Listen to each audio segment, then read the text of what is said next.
అలా మాధవుడు ఎడారి ఓడలో ప్రయాణం చేస్తూ ఒక పర్వతం దగ్గరకు చేరుకుంటాడు.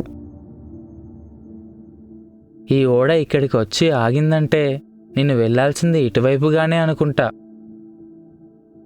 మాధవుడు ఆ ఓడని దిగి ఆ పర్వతం చివరి అంచులకు చేరుకొని ఇలా అనుకుంటాడు. ఇంత పెద్ద లోయను దాటుకొని ఆ వైపుకు చేరుకోవడం ఎలా? వంతెన లాంటిది ఉంటే తప్ప అటువైపు వెళ్ళడం కష్టం అని మాధవుడు అనుకున్న వెంటనే అక్కడ ఒక వంతెన తయారవుతుంది. ఆశ్చర్యంగా ఉందే. నేను వంతెన కావాలని అనుకున్నానో లేదో వెంటనే తయారు అయిపోయింది అని అనుకొని మాధవుడు ఆ వంతెనపై నుండి లోయను దాటుతుండగా ఆ లోయ చాలా భయంకరంగా ఉన్నది. ఈ వంతెన బలంగా ఉందో లేదో, త్వరగా ఈ లోయను దాటి వెళ్ళాలి అని మాధవుడు అనుకోగానే వంతెన మధ్యలోకి విరిగిపోతుంది. వంతెన విరిగిపోవడంతో మాధవుడు లోయలో పడిపోతాడు. అలా లోయలో పడిన మాధవుడు ఆశ్చర్యంతో ఇలా అంటాడు. ఈ ప్రదేశం చాలా వింతగా ఉంది. ఇంత పెద్ద పుట్టగొడుగులు ఎక్కడా చూడలేదు. తాతగారు చెప్పిన పుట్టగొడుగుల అటవీ ప్రాంతం ఇదే అనుకుంటా అని అనుకుంటూ మాధవుడు అక్కడ శాసనాల గ్రంథం కోసం వెతుకుతూ ఒక ప్రదేశానికి చేరుకుంటాడు.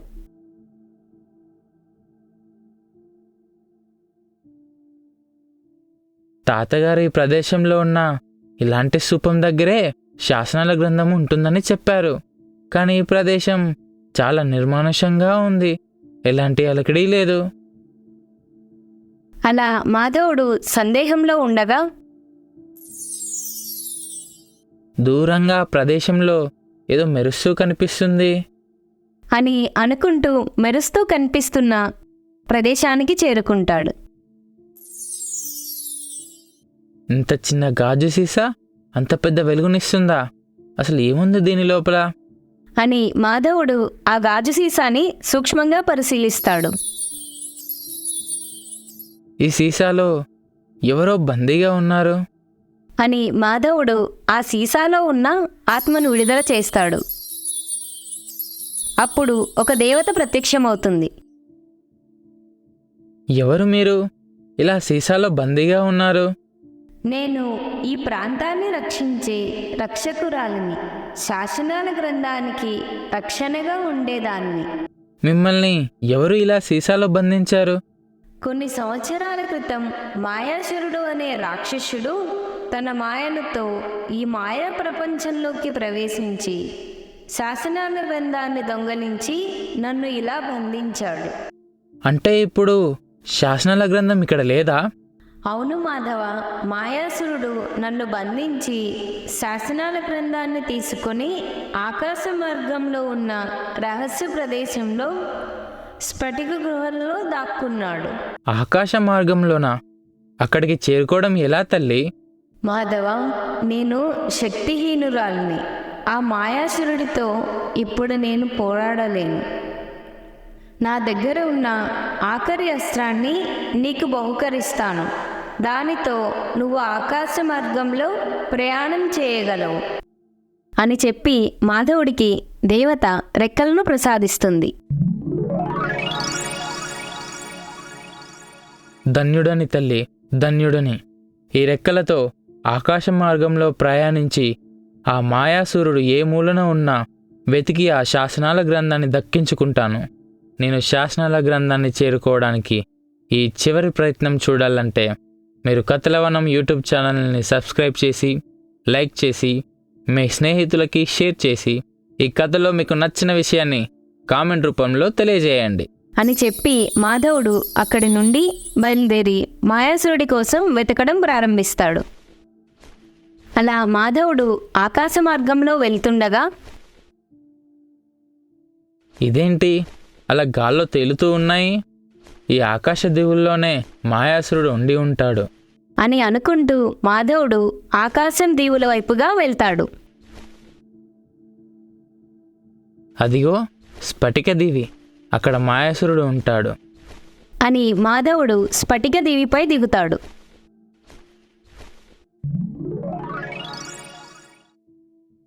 మాయాసురా, ఎక్కడున్నావు? భయపడి దాక్కున్నావా? గుహలో నుంచి బయటికి రా అని మాధవుడు కోపంతో గట్టిగా అరుస్తూ ఉండగా నువ్విక్కడికి రావడమే గాని ఈ ప్రాంతం నుంచి బయటకు వెళ్ళలేవు.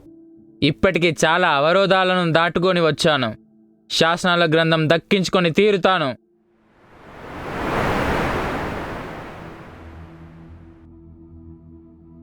ఇంతకీ శాసనాల గ్రంథంతో నీకేం పని? మా రాజ్యంలో ఒక వింత వ్యాధి సోకి చాలామంది ప్రజలు ప్రాణాపాయ స్థితిలో ఉన్నారు. వారిని రక్షించడానికి నేను ఈ శాసనాల గ్రంథం కోసం ఇక్కడికి వచ్చాను. వారిని రక్షించడానికి నాకు శాసనాల గ్రంథం అవసరం.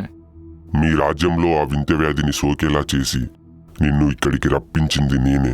ఆ మాటలను విన్న మాధవుడు ఆశ్చర్యంతో ఇలా అంటాడు. శాసనాల గ్రంథం నీ దగ్గరే ఉండగా నాలాంటి సామాన్యుడితో నీకేం పని? శాసనాల గ్రంథం నా దగ్గరే ఉంది, కానీ దాన్ని తెరిచి చదవగలిగే వస్తువు నా దగ్గర లేదు. ఆ వస్తువు గురించి ఒక శ్వాగనిక వంశం వాళ్ళకు మాత్రమే తెలుసు. ఇక్కడ బందీగా ఉన్న శ్వాగనిక వంశం మీ తాతగారిని చాలాసార్లు బెదిరించి భయపెట్టి బ్రతిమిలాడి చూశాను, కానీ తను నోరు విప్పలేదు. అదే వంశంలో చివరివాడివైన నువ్వున్నావని తెలుసుకొని నిన్నిక్కడికి రప్పించడానికి మీ రాజ్యంలో వింత వ్యాధిని సృష్టించి శాసనాల గ్రంథం గురించి నీకు తెలిసేలా చేసి నిన్ను మాయా ప్రపంచంలోకి రప్పించి మీ తాతగారిని కలిసేలా చేసి నిన్ను పాములా వాడుకొని ఆ రహస్యాన్ని మీ తాతగారు నీకు చెప్పేలా చేశాం. ఇప్పుడు నేను నిన్ను చంపి నీ దేహాన్ని ఉపయోగించుకొని ఆ మణిని దక్కించుకొని ఈ భూమండలాన్ని శాసిస్తాను. శాసనాల గ్రంథాన్ని ఉపయోగించుకొని భూమండలాన్ని శాసించాలన్న నీ కోరికను జరగనివ్వను. నా స్నేహితురాలితో పాటు మా రాజ్య ప్రజల ప్రాణాలతో చెలగాటమాడుతున్న నిన్ను ప్రాణాలతో ఉండనివ్వను. నువ్వు నన్ను చంపాలనుకుంటున్నావా? నా పేరు మాయాసురుడు. నా మాయల ముందు నీ శక్తి సామర్థ్యాలు ఎందుకు పనిచేయవు. నువ్వు చంపాల్సింది నన్నొక్కడినే కాదు అంటూ మాయాసురుడు తన మాయలను చూపిస్తాడు. ఇదంతా గమనిస్తున్న చాణక్యుడు మాధవుడి విజయం కోసం పూజలను ప్రారంభిస్తాడు. మాధవుడు మాయాసురుడిని చంపడానికి తీవ్రంగా ప్రయత్నిస్తాడు. కానీ ఎన్ని విధాలుగా ప్రయత్నించినా మాధవుడు మాయాసురుడిని వధించలేకపోతాడు. అదే అదునుగా తీసుకొని మాయాసురుడు మాధవుడిపైకి ఒక అస్త్రం వేస్తాడు. ఆ అస్త్రం దాటికి మాధవుడు స్పృహ కోల్పోతాడు. మాధవుడు ప్రమాదంలో చుట్టుకున్నాడు. ఎలాగైనా మాయాసురుడిని అంతం చేసే ప్రక్రియ మాధవునికి తెలియజేయాలి అని అనుకొని చాణక్యుడు మాధవుడి ముందు ప్రత్యక్షమవుతాడు. మాధవ, లెగు. మాయాసురుడిని చంపడానికి ఒకే ఒక్క మార్గం ఉంది. మాయాసురుడి 2 కన్నుల మధ్యన అతని ప్రాణం దాగుంది. కానీ వీళ్ళలో అసలైన మాయాసురుడు ఎవరు అనేది నువ్వే కనిపెట్టాలి మాధవ, లే అని చెప్పి చాణక్యుడు మాయమైపోతాడు. ఆ మాటలు విన్న మాధవుడు మేల్కొని మాయాసురుణ్ణి ఎలా సంహరించాలో గురువుగారు తెలియజేశారు. కానీ ఇక్కడున్న వాళ్ళలో నిజమైన మాయాసురుడు ఎవరు అని ఎలా కనుక్కోవడం అని మాధవుడు ఆలోచిస్తూ ఉండగా అధర్మాన్ని నమ్మిన వాడికి మృత్యువు నీడలా వెంటాడుతుంది. మాధవుడు తన చిన్నతనంలో గురువుగారి దగ్గర విన్న మాటలను గుర్తుకు తెచ్చుకొని ఇలా అనుకుంటాడు. అవును, నిజమే.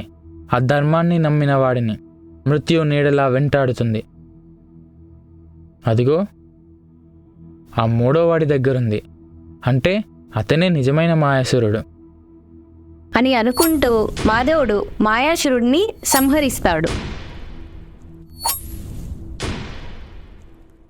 అలా మాయాసురుణ్ణి సంహరించిన మాధవుడు స్ఫటిక గృహంలో ఉన్న శాసనాల గ్రంథం దగ్గరకు వెళ్తాడు.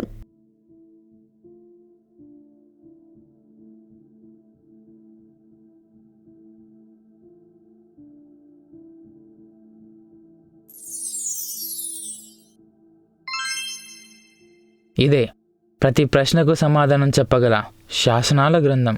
వెంటనే రాజ్యానికి బయలుదేరి మధులతను రాజ్య ప్రజలను కాపాడాలి అని అనుకుంటూ మాధవుడు శాసనాల గ్రంథం తీసుకొని రాజ్యానికి వెళ్ళి తన స్నేహితురాలైన మధులతను మరియు తన రాజ్యాన్ని వింత వ్యాధి నుంచి కాపాడుకుంటాడు.